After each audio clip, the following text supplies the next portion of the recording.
Jeshi la Polisi mkoa wa Pwani linaendelea kutoa rai kwa wananchi, lakini kwa wazazi, walezi, viongozi wa kidini na wa kijamii kwa ujumla, kushirikiana kwa njia moja au nyingine katika eneo kubwa la malezi ya vijana. Sote tunashuhudia tukio hili, namna ambavyo binti huyu amelitenda kwa mzazi wake ambaye kwa huruma kubwa ni mlemavu. Pamoja na tatizo hilo alikuwa nalo, lakini fikiria ameweza kumkuza mpaka amefikia umri huo wa miaka 16.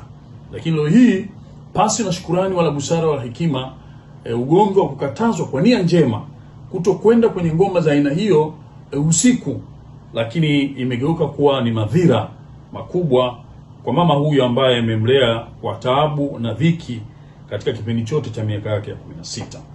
Hivyo tunatoa rai kubwa kwa wananchi, wazazi na walezi, tuendelee kwa pamoja kushirikiana katika malezi ya vijana, kwa kuwa tusipofanya hivi, hii inaweza kuwa changamoto kubwa kwa jamii ambayo inaishi na vijana hao, lakini pamoja na jumuiya nzima ya Watanzania.